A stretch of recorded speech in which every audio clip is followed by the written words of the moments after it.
why everyone quits these jobs. Spending the majority of our waking hours doing something we all hate for a small amount of money just to get by was completely normal. Like, this is just how it goes. You wake up, you go to a place from 9 a.m. to 5 p.m., you suffer quietly for 8 hours, then drive home and do it all again until you're 65 years old and your knees don't work. And look, I get it, bills are real, rent is real. A lot of people don't have the luxury of quitting or even an understanding of how to make money on their own. Bro, I swear to God, in this economy chat, oh my God, I understand it though, bro. And you know what's wild is the crazy thing about this is, y'all, is that more people need jobs than ever, and people need money more than ever, and need a way to pay their bills more than ever, and the employment rate is the lowest it's been, yo.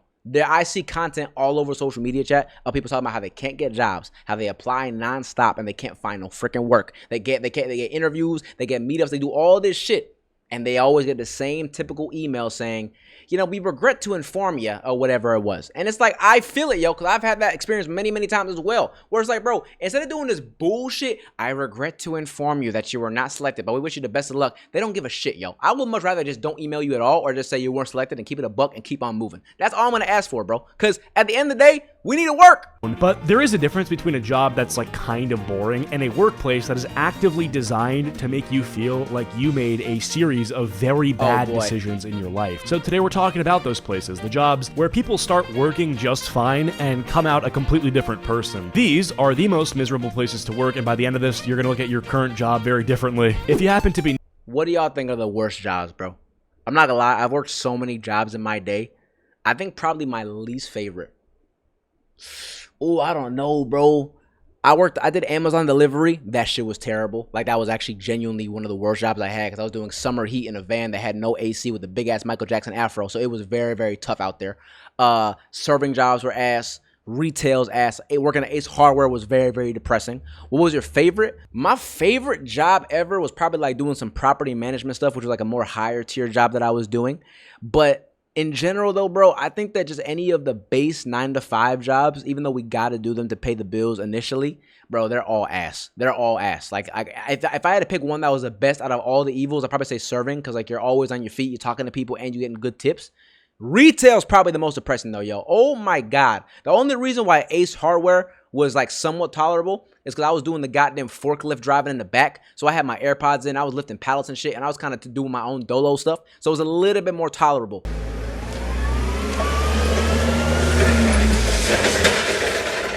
But if you were like a stocker, or if you're like a cashier at like a Safeway or a Vons or whatever you want to talk about, or Publix, bro, it is genuinely so depressing in there, especially if there's no business there. I'm telling you, so sad. New here, please consider subscribing. My goal is 200,000 subscribers before the end of the year. I think we can do it. But without further ado, let's start off by talking about the Amazon warehouses. Like, we have to start here. Amazon warehouses get brought up so consistently in conversations about... I literally just said this, bro. I'm telling you, gang. Oh my God, bro. Like, literally... Bro, Amazon warehouses, gang, they overwork you, they underpay you, and it's just miserable, bro. Like, it's so ass, bro. I don't know how it is working in the actual warehouses and factories, but as a delivery driver in the freaking vans in summer, bro, it is so ass, bro. Welcome to any job. No, I agree, but I think we can all agree, y'all, that there are jobs that are significantly better than other ones. Like I told y'all, I would much rather be a server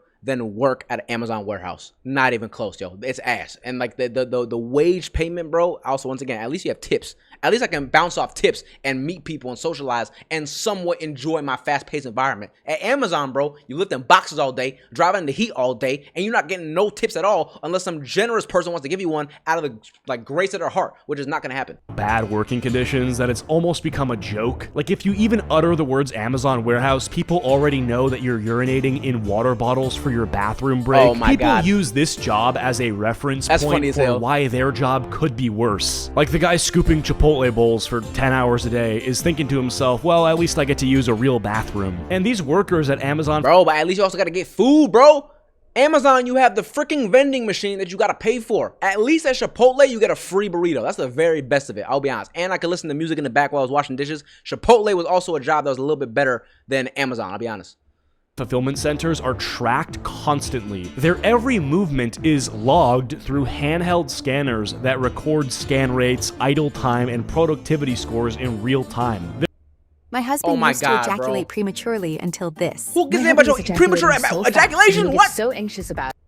There's a metric called TOT. It stands for time off task. And if yours gets too high, you can automatically be flagged for termination. This Now, is I'm not a gonna lie, hold on, global... let's be honest, like that ad was crazy, right?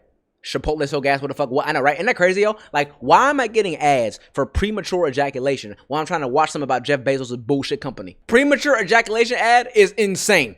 company flag that the algorithm decides. I genuinely don't understand how people survive this. Like, what happens if you need to tie your shoe? Is that TOT?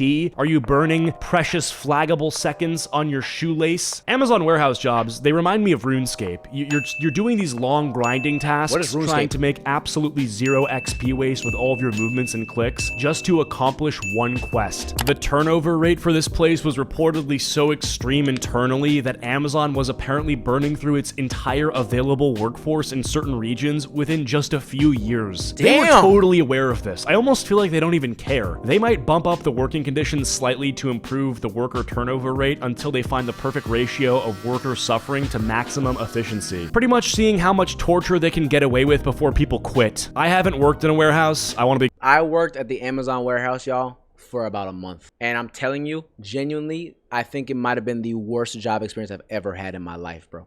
Because the van had no AC. And when you were driving in Los Angeles Hills and you were delivering packages to rich people in these big-ass homes with obvious AC, and you were a young brother who's 21 years old with a big-ass Michael Jackson afro who is about to pass out from heat stroke while working for Amazon making $19 an hour with no tips, it makes you look at life differently.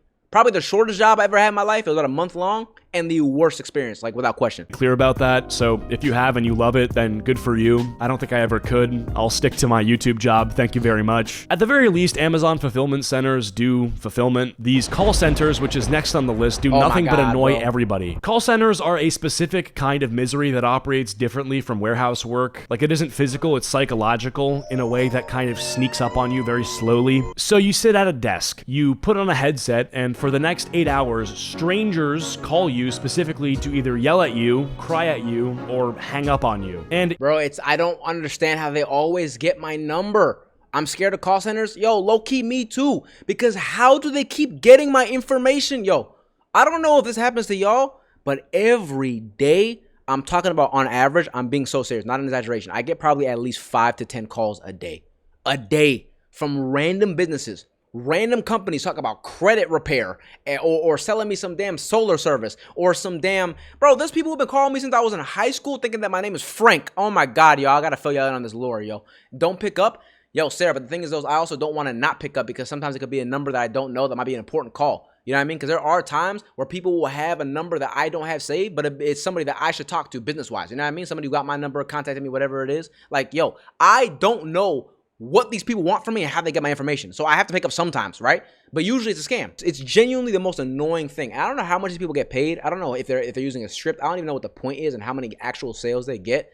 But this is probably one of them jobs. This and the DMV, oh, Lord have mercy. I can never do that. you cannot hang up on them. That's the job. You sit there and you take it. You stay professional and apologize for things that are not your fault. You always got to make sure to thank them for their patience when they hate every fiber of your being. The metrics in call centers are just as aggressive as the Amazon warehouse, like just structured differently. If a customer is furious about something that happened 3 shift changes ago and gives you a 1-star rating on the post-call survey, that score is yours. There's almost nowhere to appeal it. Then all the ones you've added up will count against your yearly performance review. It's absolutely brutal, and it's usually not because you did something wrong, it's just because the guy didn't get the resolution he wanted. Like, I've talked to some people who've worked for call centers for insurance companies and banks, and the one thing that keeps coming up is that the job itself might be manageable if they weren't on you constantly. But the combination of back-to-back calls with essentially no real break in between, constant monitoring of every metric, and absorbing other people's anger for hours eventually does something to your brain. Like, That sounds actually horrible, yo. Holy hell. Like, physically, you're just sitting down. You're not really doing much. But, bro, that actually sounds horrible. Especially when you're dealing with customers that are always complaining. That's just negativity constantly going into your brain, bro. And I'm telling y'all, oh, my God, chat. I think one of the most disrespectful customers that I've had, bro, is when I used to work at a pizza shop. And I was a delivery driver, cashier, dishwasher, all that. And I remember all of these And look, I ain't trying to be disrespectful, right? But I'm just going to be real. The rudest customers to me were the ones that were extremely overweight, that were mad about something very, very small. Like, I remember this one person came in. This woman had to be at least 400 pounds, right? I'm not trying to fat shame. I'm just being observant, okay? She walks in here being mad aggressive, talking about why is this pizza so expensive? Because I worked at like a kind of higher tier pizza shop. It wasn't anything crazy, but it was like it wasn't Domino's. It was like an actual pizza restaurant. And then she walks in talking about like, yeah, this pizza I ordered is $35. $35. What the fuck? She starts cursing at me. And mind you, I'm a young little brother working at the cashier. Like, I did not make this recipe. I did not make these prices. I did not have anything to do with the thing that you're mad about. And I was like this. I'm like, hey, girl, I'm sorry. I understand your frustration. I was doing the bullshit customer service thing where I'm like, hell, smiling and all being all nice and shit. I'm being nice and telling her like, yo, girl, I apologize. Let me do my best to reimburse you. I get my manager. I say, yo, we can refund you, whatever it is. And she's like, no. I want a different pizza. I'm like, well, girl, you already have the pizza. There's not really much I could do for you. If you want credit, we got you. And then she looked me in the eyes. I'm not even making this up, bro. She looked me in the eyes and she just said, fuck you. She screamed, fuck you. And just walked out. And I'm like, girl, you not only did not get the refund that I was able to give you because you told me to fuck off, you also just left and got mad at the wrong guy. Like, bro, do not be mad at the messenger. Be mad at the freaking message or the freaking creators of the goddamn message, bro. Like, oh my God. The amount of people, y'all, that are openly disrespectful to goddamn service workers and they do nothing besides get mad at the people that are working with them to try and make it better. Like, yo, if you want to call the goddamn manager and say fuck you or the owner, that's one thing. If you're going to say fuck you to some random young 20-year-old cashier, that's a different conversation. I have so many bad customer stories. Big answer, man, I would love to hear a lot of them, bro. Because I'm not going to lie, so have I as well. I've experienced a lot. I would have told her to go somewhere else and get a cheaper pizza. No, pretty girl, I said something even better, though. I literally told her that I'm going to give her a refund. Like, I'm like, yo, queen, I understand your frustration. I got you, okay? I got you. But let me refund you, and we'll talk about it later. And she tells me to fuck off when I'm the only one on her side. Bro, she can fuck off, respectfully.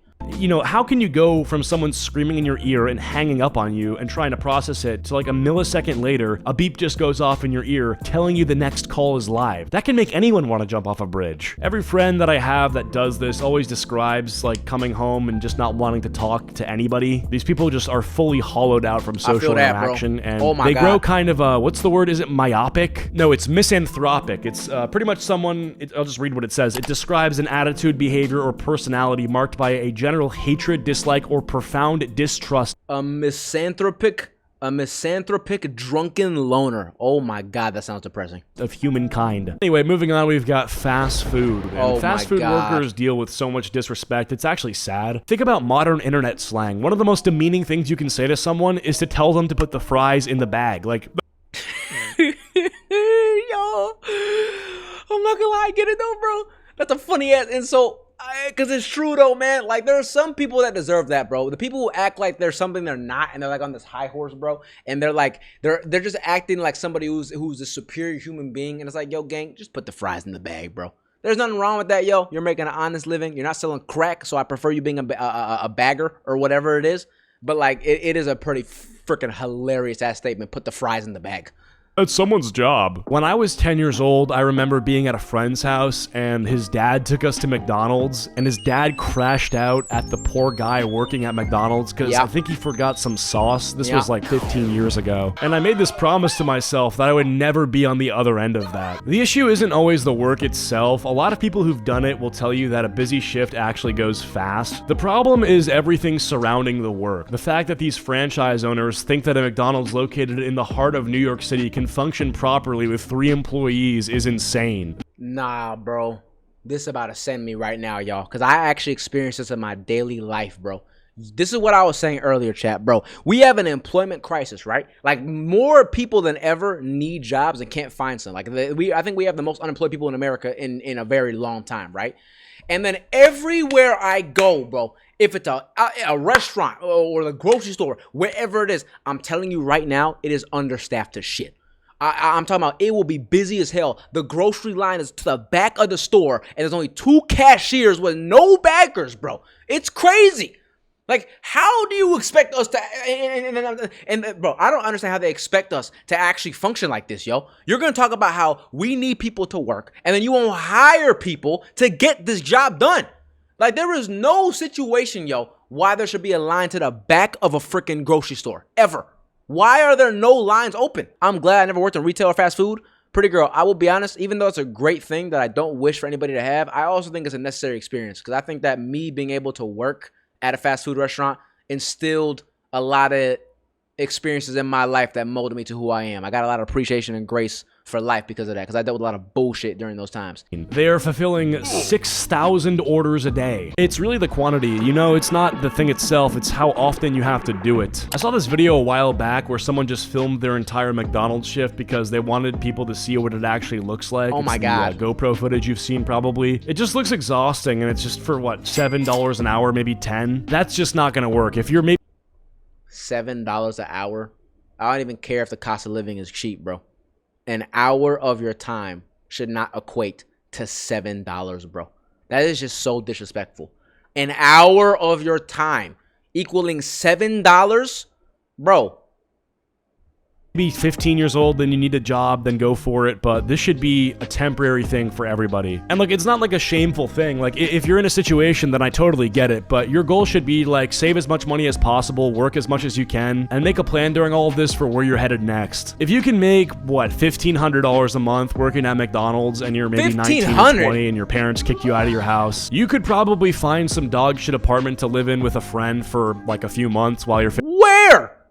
Bro, I don't know about you. In California, you're not getting nowhere. Not even in the depths of the hood for $1,500 a month, yo. Are you kidding me? Bro, first of all, if you're making $1,500 a month, that means you need to have even less of a budget for your goddamn crib because you have to obviously buy other shit. You are not going to spend $1,000 in rent on a crib in LA or California, period, yo. Unless you want to live in goddamn Arkansas in the swamps, maybe. Figuring stuff out. But as crazy as this sounds, some people will totally get normalized to that and not care after a certain point. You'd be surprised, after people figure out how they can live off a certain amount of money, a lot of the drive to earn more does kind of go away. Next up, we've got DoorDash/Uber Eats. The recruitment angle for gig delivery is one of the more impressive pieces of marketing manipulation that I've ever seen. The whole Okay, all right. I don't know what he's going to say, y'all, but I'm going to keep it a stack chat. I still be DoorDashing from time to time, y'all. And I will be honest, yo.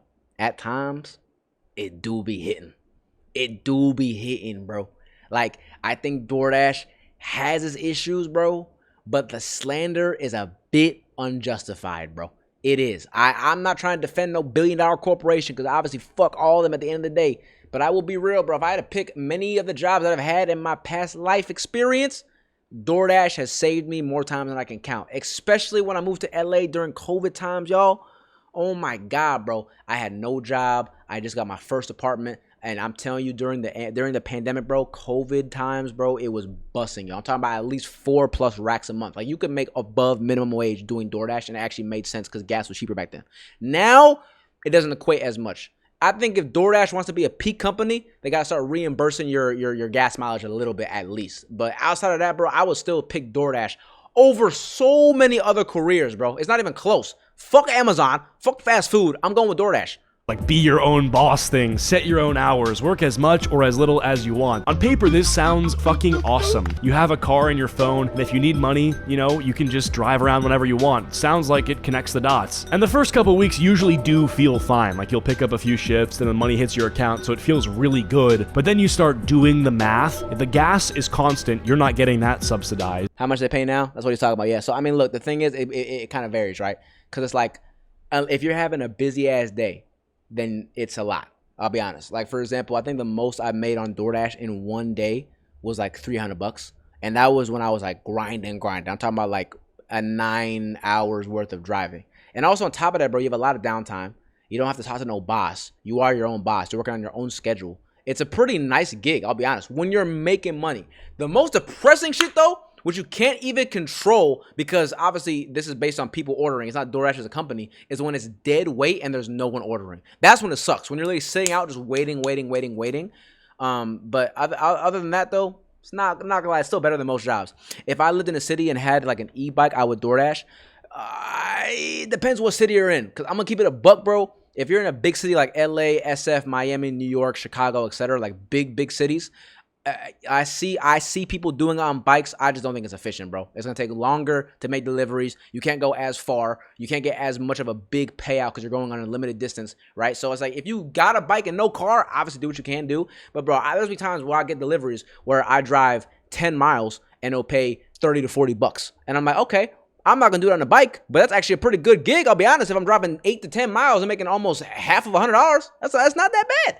But the gas is the problem, though, y'all. Because gas in LA is so unbelievably expensive, bro. I think the average price now is $5 a gallon, which is actually throwing me for a freaking loop, bro. It's actually insane. So it's a little bit rough, but that's not really DoorDash's fault. That's the goddamn economy's fault. It is a continuous drain that follows you every single order you take. Your car is now a work vehicle doing work vehicle mileage, which means oil changes are coming faster.